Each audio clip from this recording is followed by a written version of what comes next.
Hello and welcome to Castle's Corner. I'm Coach Castle, and today's a review of another fitness moron, Brett Counterass, the glute king, apparently. Most regrettably, he has no idea how to train the glutes or really anything about science, apparently, but he sure does talk like he does. Now, this guy is on YouTube. He has 427,000 subscribers, and yet most unfortunately, especially considering he's the glute king, he doesn't know shit about exercise. So let's go ahead and check out this video together real quick. It is about a 2.5-minute video, and he's basically talking about why evidence-based bros are idiots. So let's see, am I an idiot? A ton of research that's been published lately showing that training a muscle at longer lengths is superior to training a muscle at shorter lengths in terms of hypertrophy. So the evidence-based bros have taken this to mean that exercise that working in a short position, like a hip thrust, suck, and exercise that working in a long length position, like squats, are vastly superior. There's no research showing that squats are superior to hip thrusts for glute growth. They're basing these claims off of research if you look at the mechanics, the biceps, the triceps, the calves, the quads, and the hamstrings. So are the glutes unique? Do they respond better to short length position exercise? Or are there physiological principles governing all muscles, and do all muscles respond better to training them at longer lengths? Yes. Time will tell. No, it won't. It already has. It's basic mechanics. They will tell you that there's zero torque at the bottom of a hip thrust, but there is. In fact, the hip extension torque in a hip thrust is fairly consistent, and it's high throughout the whole range of motion. You know what exercise does have zero torque in the bottom position, in the lengthened position? Lateral raises and bent over rear delt raises. Laterals and bent over rear delts only work you in the short position. In the lengthened position, there's no torque, but they're not going after these delt exercises. I do. We have all these evidence-based Those are terrible exercises. while conveniently ignoring concentration curls, lateral raises, pec deck, and things of that nature. So if they really believe in what they say, that you should only perform exercises that work you in the lengthened position, then this is how you would do lateral raises. All right, I'm just going to stop it there. You guys get the idea, okay? This guy's an idiot. He doesn't know what he's talking about. You should always train a muscle in the lengthened position. This is because the muscle is at a maximum mechanical disadvantage. When you're training this muscle, the lever should be parallel with gravity. It doesn't matter if the resistance is cables or dumbbells or body weight. The reason for this is you are starting with a lengthened muscle at a maximal disadvantage, which is a good thing. Mechanical disadvantage is a physics principle. We're going to get into that more in just a second, Brett. But long story short, let's just talk about muscles real quick. Muscles pull insertion to origin in a straight line. That is all they can do. And any muscle group which is activated outside of that straight line is now a different muscle group. When you're doing compound exercises, you are engaging multiple muscle groups. And even when you are doing isolated exercises, you are engaging multiple muscle groups. This is because your body functions as a unit, something called biotensegrity, something I suggest you look up since you're supposedly an expert, although you know nothing.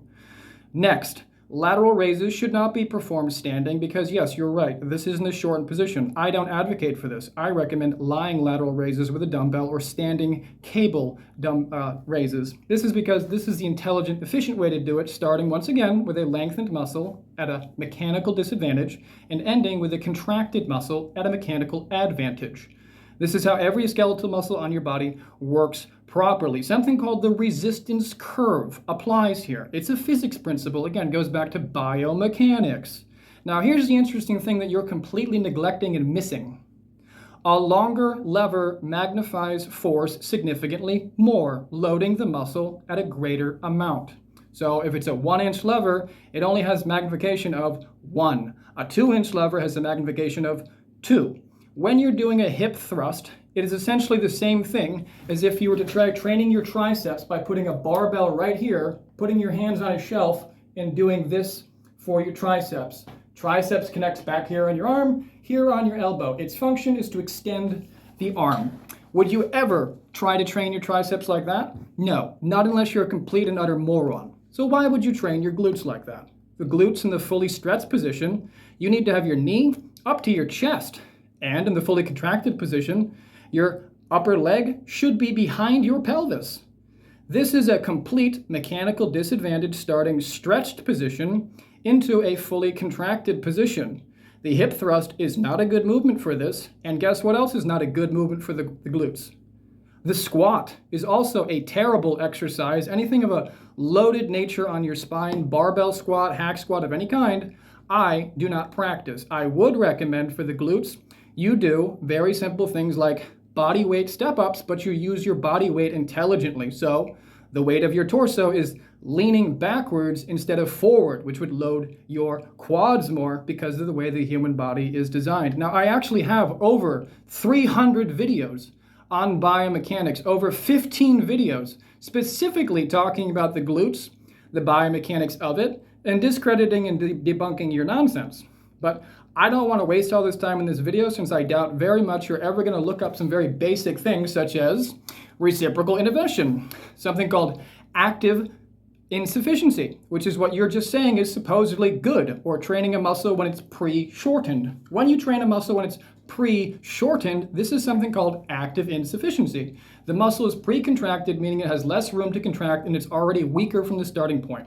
Next, you didn't address levers in the slightest. You didn't address any form of biomechanics. You didn't even address what muscles are supposed to do properly. Brett, you don't know shit about shit, judging by this video, and I don't like your attitude. I have an arrogant attitude as well, but that's because I know what the fuck I'm talking about. So if you have the balls, reply to this video. A week ago, I left a comment on this video, which you took down. All the comment was me asking you to hop on a Zoom with me so I could explain why you're wrong and we could both benefit. I put up a different comment 2 days ago. I wonder if it's still up there. I doubt it. So I did go ahead and make this video, and I hope you guys learn. This is just another moron who has no idea what they're talking about and a big following.